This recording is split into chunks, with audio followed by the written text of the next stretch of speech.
Emotional intelligence is most often described as the ability to perceive, use, understand, manage, and handle emotions. And what makes a good leader is his ability to effectively manage his own emotions and understand those of people around him in such a way that it boosts development and growth. To be described as a transformative leader, it is necessary to have a good grasp of the components of emotional intelligence and leadership for human interaction, both in the workplace and other social settings. It is believed that people who are able to combine technical skill with emotional intelligence make effective managers.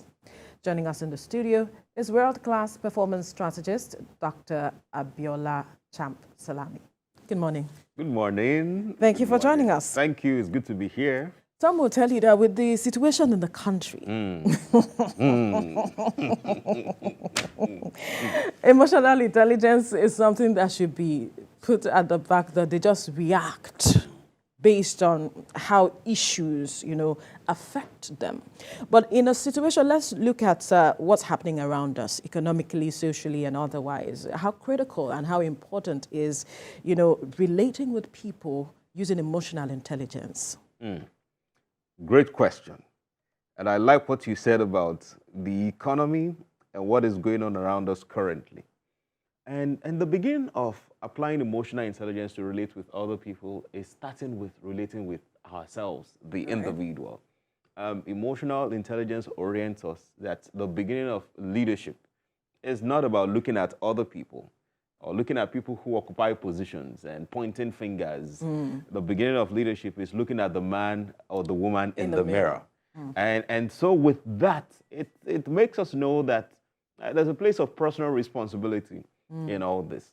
And when we are thinking about ourselves, when we are thinking about our work, when we are thinking about the economy, when we are thinking about bills, when we are thinking about other things external, what helps us really to manage these situations, whether it's work, whether it's home, whether it's pressure, whether we're even analyzing politics or anything, what the place of power for us is actually focusing on what I call our circle of influence. So we have two circles. There's the circle of concern, there is the circle of influence. Your circle of influence are the things that are affecting you that you have control over. Your circle of concern are the things that are affecting you that you have no control over. But you know what we do most times? We put all our energy, our time, our resources, everything into our circle of concern, the thing we cannot control. We analyze it, we talk about it, and the more we do that, it weakens our power. The power we're supposed to put in our circle of influence, the things that we can control. For example, you can't control what I say to you, but you can control how you respond to what I say to you. But most times, we don't pay attention to developing ourselves so that we can have the capacity to choose our response that will help us to achieve whichever goal that we have set for ourselves. So because we're not doing that consciously, and then we focus on whatever I've said to you, and they say, oh, he insulted me, for example. If I say to someone right now that, are you crazy? Does it mean the person is necessarily crazy? If I say, oh, you are mad, for example, doesn't necessarily mean the person is mad. But without emotional intelligence, what we'll do most times, we will say, oh, you say I'm mad. I will show you that you have not, you've not seen madness before. I will give it to you, pressed down, shaking together, and running over. And the consequence of that is we lose sight of our goals, and then our ego takes the place. So goal, ego, goal, ego. Interesting. I was going to ask about the magic in the aspect of emotional intelligence, which you've really talked about, because I remember growing up at the time we're in secondary school when someone would say you're crazy, and the next question is, well, do I look like I'm crazy? If you want to react, or somebody will remind you that you're actually not crazy. But let's look at the aspect of transformational leadership. What does it really mean, and how does it differ from the regular leadership that we have? Okay, great question.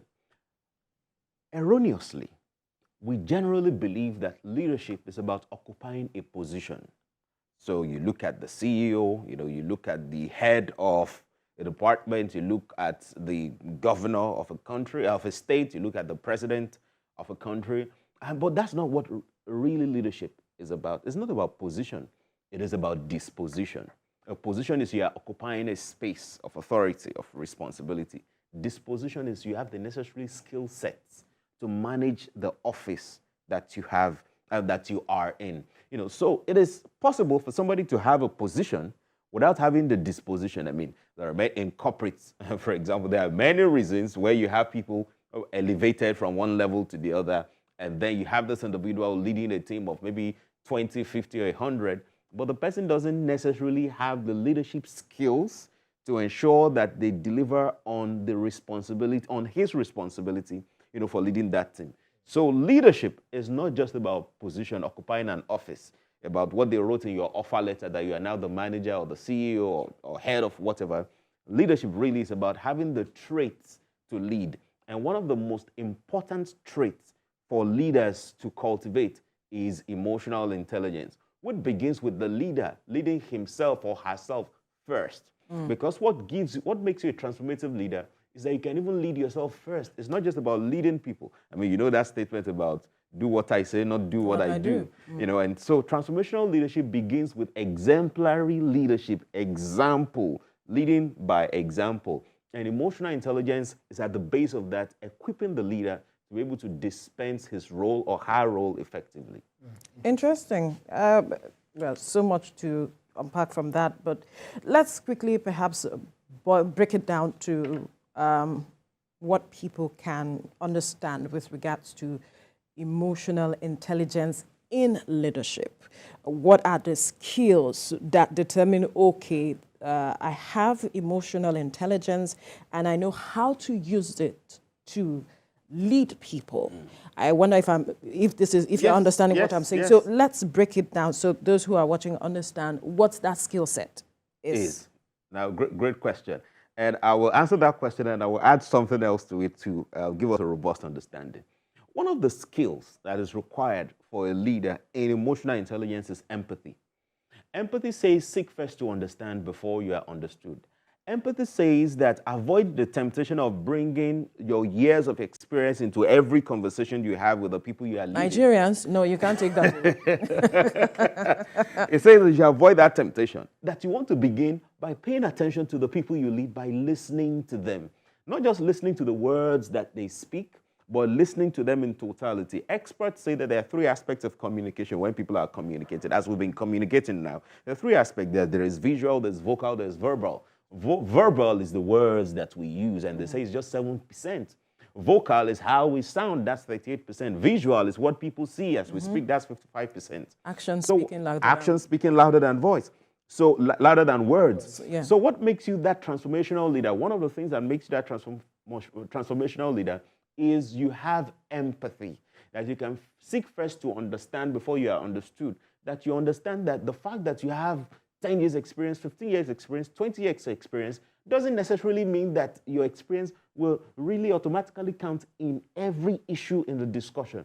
Another thing that makes you this transformational leader is that you are open to learning, that you understand that whatever it is that you have always known doesn't mean what will always carry you through in the next phase of your leadership. One of my favorite quotes by A.W. Toffler that said the illiterate of the 21st century is not about people that can neither read nor write, but people that cannot learn, which is acquire new information, unlearn, which is the information you have before you need to take it out of your system because it may become toxic for your next level, and then relearn, which is what you've always known, that you master it, you revise it so that you update yourself. And which is why leadership education is very important.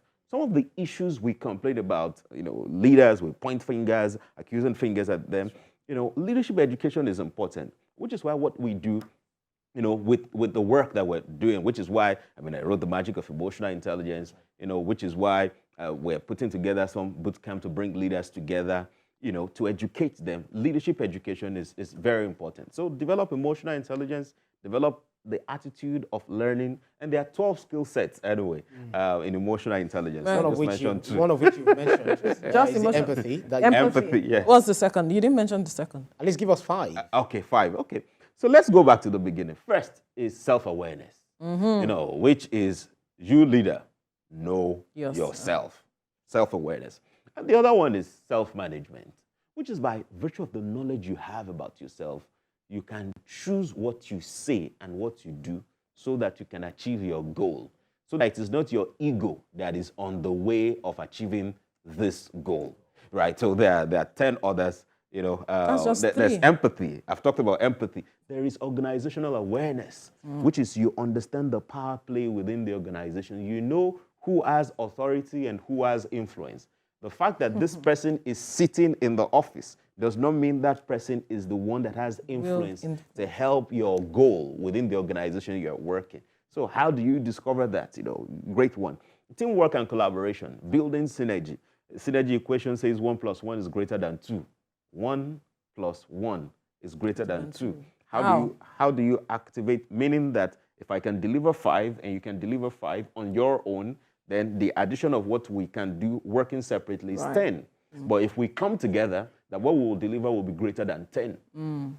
So how do you apply emotional intelligence, you know, to activate that? You know, a number of them. All right. So in that regard, you know, thank God you talked about organization, you know, vis-a-vis organization. So in a rapidly changing business environment, how do you think transformational leaders can, you know, can use emotional intelligence to adapt and guide their teams through challenges and uncertainty, especially with these prevailing circumstances? Great question. That question is like a thesis, PhD. Tell us to go and read your book. No, and I like what you said. Yes, read the book. No, we definitely read the book. Yes. But we need the answer. We need the answer. You get the answer. Into what it is. You get the answer. One of the other things leaders, you know, can do to drive change is another skill in emotional intelligence, which is adaptability. Adaptability. I once read that someone said something I read somewhere that in the present day world, it is either you break or you bend for you to be transformational. Now, breaking is not about breaking the rules. Bending is not about bending the rules. It's about flexibility. It's about understanding that not everybody thinks, talks like you. It's about understanding that you develop the capacity to build, to cultivate a win-win relationship with people, even if you share major differences, where you make the goal the 100% about the conversation. There are leaders that, especially in organizations, that they can only lead effectively when their team is composed of people that they share the same religion. If they don't share the same religion with you, they will struggle. There are some leaders that they can only function effectively when they share the same gender, you know, with the individual. If you don't share the same gender with them, it's an issue. And it doesn't matter whether male or female. You know, if it's female, she can explain it and say, you know, women, I love women, I support women. But if you are leading a team composed of male and female, you want to ensure that you lead both aright and nobody feels excluded. You know, so adaptability is a strong skill that leaders need to develop. And that's why I was talking about leadership education, the importance of leadership education. While leaders need to continue to learn so that they can deliver these transformational results that we're all seeking on the level of the organization, even in government, you know, as well. Perhaps you need to talk to us about how this improves performance in an organization. Okay. And at the end of the day, the organization achieving its desired result. Yes. You know, so one of the realities in organizations, when people are performing excellently based on their technical skills, and then you get them elevated as a reward, you promote them as a reward. But the gap most times is as you are elevating people on level 1, the person performed excellently on his technical skills. So you move the person to the next level and the next level, and you keep moving the person. But when we don't pay attention to providing leadership education for this person, the person can be a successful one-man army, but the requirements for your role as you continue to grow becomes less technical and more of leading people. In the beginning of your career, it's about getting your own results. As you continue to progress, it's about getting results through people. And when you don't have the capacity to get results through people, not to drive them, not to bully them, not to harass them, but to encourage them to grow as they deliver results for you. And there are leaders who don't have that capacity. For some of those leaders, because the way they grew, the way they were groomed as well in corporate is through harassment, bullying, and all of those things, and it's not sustainable. And you realize that organizations that could make some good profit, will, yes, make some mediocre profit, lose their people. I dare say that one of the reasons Japa is prevalent right now is because of low leadership education. Because we interviewed some people that said that, yes, a lot of people are leaving the country, but one of the reasons some of them are leaving is the kind of work that they do, the kind of leadership that they experience with the people leading them. And they will say, these same people will be complaining about government. That's right. But when it comes to their own small government, the team of 10, the team of 20, that they're perhaps even worse. Now, our own commitment is not finger pointing. Our own commitment is not blame fixing. Our own commitment is providing leadership education so that whether the leader is in private sector or public sector, is a politician, that will provide education that will help this leader to achieve the goal this leader has, and the leader perhaps is struggling with how to achieve it. Amazing, and that's where I actually want to go next, where people will sit down on the armchair, speak a lot of English, and they only know how to blame those who are in power, blame the president, blame the governors. But talk about landlords. They indiscriminately, the way they treat their tenants. And some of us will interact with people on the road. All of us, we do interact with people on the road. Sometimes if you need to take the public transport, you see the way the conductors will beg you to come in, and they fight you to come out. Yes. Who takes all of this information to them? We understand all of this organization-wise, but who takes all of this information to them in dealing with people to be emotionally, because that's their own governance within their own space. So how do they get this information? Okay, so I have some ideas to share, but that's not my primary forte. Our primary forte, is leaders in organizations and in government, by providing leadership education for them. What we see is, as we continue to provide this leadership education for leaders in government and in the private sector, it trickles down, because every one of us in the society, at some point in time, we all get to interact with each other at some point in time. Yeah. And the best way to reorient some people, is not just by what we say to them, but by what we model, how we react, or how we respond, rather, how we respond to issues. So what I would say is that for those of us that we have leadership responsibilities, and those of us who aspire, to be leaders, it is important we give ourselves to leadership education, so that as we continue to groom ourselves and grow our skills, we can impact the people in the informal, let me use the word informal sector, the people in the informal sector. And really, it begins with us. A lot of them look up to us, and when they see disappointed behaviors, it reinforces, their own conduct. Right. A lot of us, but when they see things admirable, even the way they will talk to you, you may see one person, the conductor you're talking about, talking to a particular individual in a particular way, and we'll talk to another individual, same person, in a different way. That's right. What is the difference? It's because of the conduct of both of them. But when the conductor says something, and they say, me, am I the one you are talking to like that?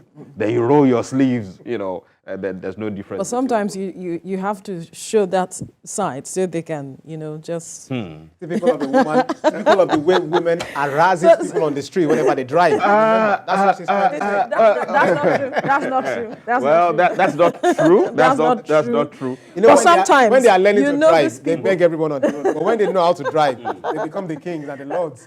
That's not true. On our roads. And what I want to, what I would just like to bring in, we're talking about leadership education. Yes, so I was going there that perhaps you need to expatiate on the leadership education, and those who might be interested in this, how they can get to, fit into this whole process. That you're fantastic. Yeah. As part of our commitment in extending leadership education across the continent. We're hosting a leadership boot camp in Nairobi next week. You know, somebody say, why Nairobi? Say, yes, it is Africa. You know, we're Africa-wide. Is Nigeria not Africa? Yes, Nigeria is part of Africa. Okay. You know, so we've done a number of things in Lagos, Nigeria, you know, and then we're exporting. You know, we're exporting to our brothers and sisters across Africa. You know, so we're going to Nairobi next week. It's called the Dr. Abiola Salami International Leadership Boot Camp. The conversation is on driving transformational leadership with the magic of emotional intelligence. It's a great opportunity for leaders, private sector, public sector, politicians, everyone, for you to improve your skills in leading. You can send us a mail or follow me on Instagram at Abiola Champ, just ABIOLACHMP, you know, or send us a mail, hello@abiolachamp.com, and then we'll furnish you with the details that is required. It's a great place to be. And, you know, it's not just about leadership education. There's fun parts to it as well. It is said that all work and no play makes even Abiola, you know, a dull boy. So is there an opportunity for online participation? Okay. Yes. There's opportunity for virtual those who cannot, those who cannot travel, you know, to Nairobi. There's opportunity for them as well. So just send us a mail, reach out to us, and let us know what your what you want, and then we'll provide it. Interesting. And looking forward to what people will get. We'd like to get a tip of the iceberg. You've actually given us a lot, you know, in the course of the conversation. It's not enough. But then, yeah, before we call it a wrap on the program, you know, what advice would you offer to, you know, aspiring leaders? Okay. Because you actually spoken about the transformation leaders. So who want to harness the power of emotional intelligence to become transformational leaders in their own respective fields? Okay. So that's two questions in one. So I'll take the first one. The first one about what do people hope to get at that boot camp. The headline facilitator for that boot camp is a Harvard professor, professor of authentic leadership, Harvard, Professor Dana Bourne. And I don't think it gets better than that, you know, that we have someone like that facilitating. We also have Dr. Mrs. Mosumbelo Lushoga, a very senior corporate woman, you know, who will be sharing insights with the leaders that will be in attendance. And of course, your boy, you know, as well will be sharing insights. No doubt. You've actually spoken fantastically well. Now, for the upcoming leaders, it is important that you give yourself to learning. While we're talking about Nairobi and you can join virtually, even if you can't be part of this, it is important you pay attention to learning. It is important that for you to think that you don't want to repeat the things that you complain about. Because one of the things we've seen around is when people are younger, they condemn a lot of things that leaders ahead of them are doing. And then when they get into position, they repeat exactly the same thing they were complaining about. So you want to be conscious. You know, so you want to be conscious about what you are learning. You want to equip yourself. I mean, read books, attend sessions, have the right conversations, pay attention to what is influencing you. I believe that none of us is smart. None of us in this room. Nobody is smart. Every one of us, we are as smart as the influences we subject ourselves to. So as an aspiring leader, you want to pay attention to who and what influences you so that you develop the right skill to be the champion that you are meant to be. How do you identify your influencers or influences? Okay, great question. The thing about influence is that consciously or unconsciously, you are being influenced right now. What are some of the things influencing us? The things you pay attention to on the media. By the way, it is great to pay attention to TVC Breakfast Show because it's influencing you positively. Absolutely. Right. Thank you. It's influencing you positively. Right. You know, what you consume on the media, the kind of conversations you have with friends, the kind of books, you know, that you read. You want to pay attention to those things because to a large extent, whether you know it or not, they determine the way you behave. The things you scroll and like and watch on social media, the comments you make on those your favorite blogs, you know, nobody even asks you a question, but you say you are sharing your 2 cents. Nobody cares about that 2 cents. You can hold it. You can control yourself. So these things are really important for every one of us. Interesting. Dr. Abiola Champ Salami. I don't know why I want to use that name, Champ Salami. That's what we know you with. Abbreviation of champion? Yes, it's an Yes. abbreviation of champion. Abiola Chamsalami, thank you so much for Thank your you. time Thank you for having me. on the program.